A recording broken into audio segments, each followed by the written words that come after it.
If a person is too focused on achievement and not on success, somewhere along the line of them growing up, they were conditioned to think in order to survive, they need to achieve and they need to perform. Surprising news! Workaholism and overachieving are both signs of addiction. When we think about addiction, our mind directly goes into drugs, alcohol, gambling, shopping, overeating, but rarely goes to workaholism. Workaholism is also called the respectable addiction and is often found in perfectionists who live their life addicted to pressure and productivity.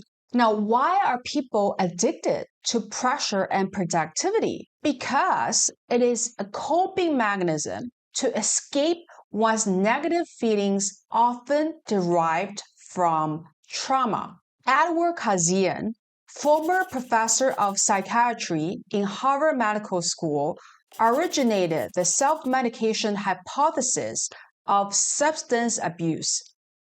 In his writing, he discussed that human emotional suffering and pain and an inability to tolerate one's feelings are at the root of the addiction.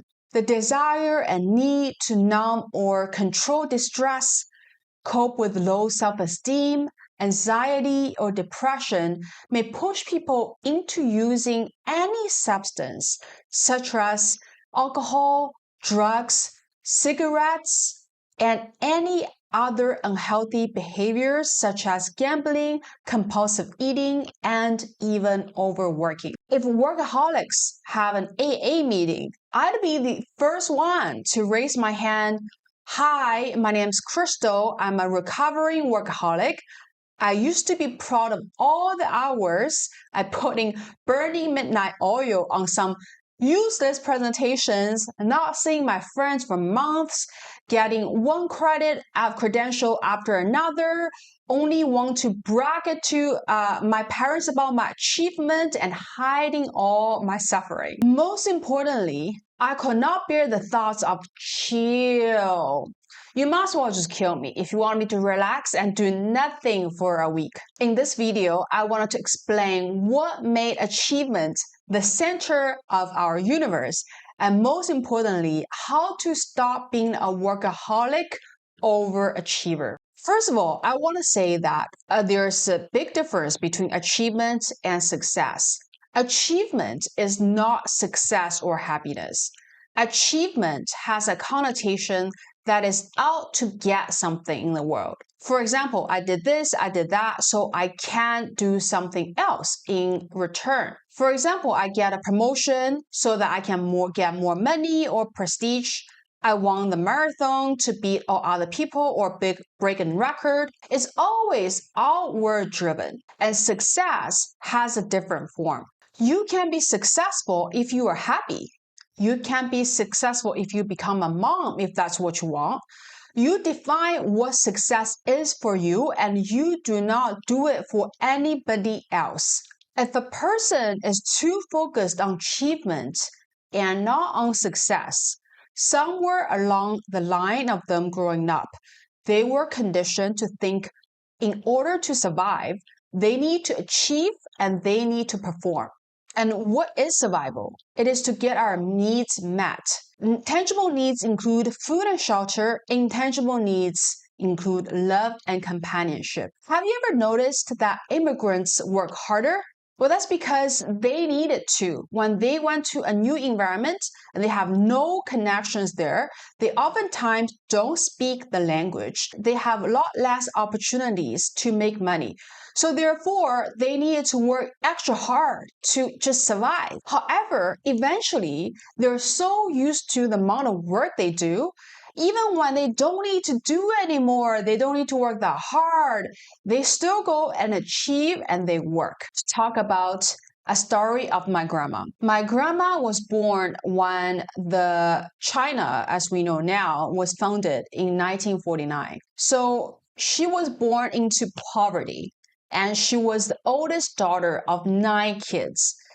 She barely finished her elementary school, and then she needed to work 16 to 20 hours a day in her family business making breakfast.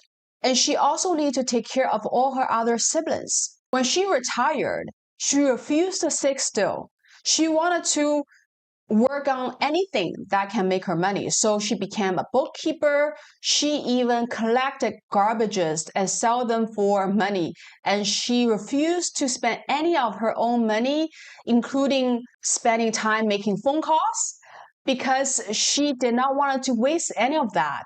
Even though at the time she had already accumulated certain level of wealth, she had defined pension benefits that she never needed to work a day in her life. So unfortunately, when you wanted to migrate from survival mode to thrival mode, the compulsion to overachieve and overwork might be your biggest hindrance, because your brain was so stuck in the trauma, in that not good enough, in that if I don't work, I cannot pay my bills. If I don't work, I cannot provide for the family. If I don't work, I cannot be of value to the society. Whatever, if I don't work, I would hypothesis is. So if you don't go into the root of your issues, you might never achieve self-actualization. According to Maslow's hierarchy,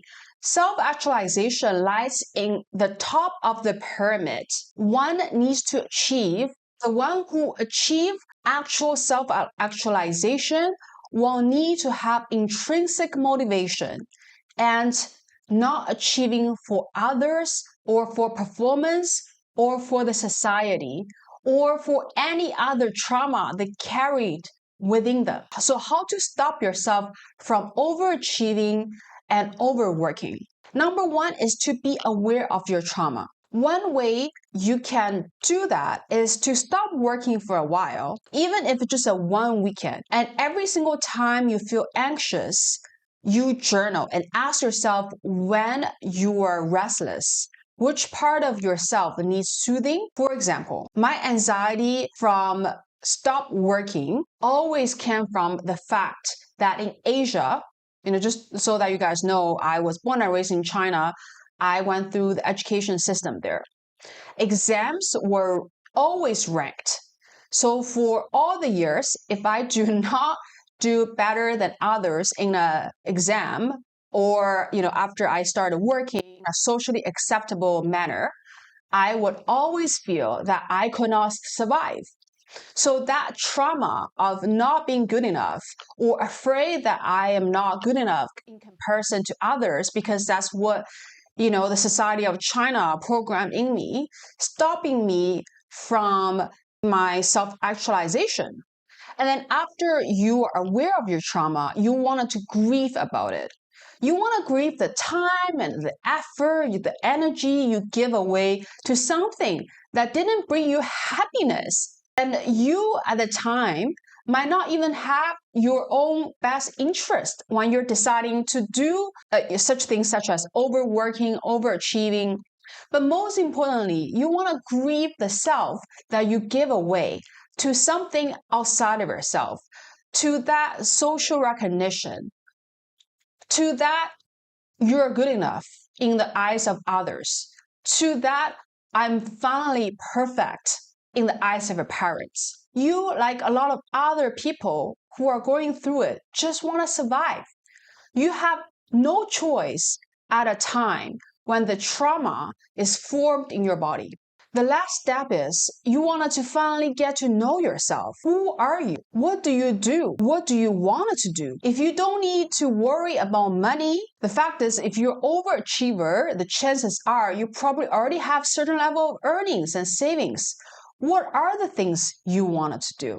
By going through these steps diligently and not giving up on yourself in the process, and hold space for any emotions that might arise in this process, you're opening doors for you to release that trauma that's trapped in your body and enables you to work harder and harder, achieve more and more, and then you can never stop in this rat race. And over time, you will be a lot more calm and at peace with who you are, and that will give you the time that you need to figure out what exactly you wanted to do and to identify your own success in the world. If you like my content, please like and subscribe. I will publish weekly content around mindfulness and entrepreneurship.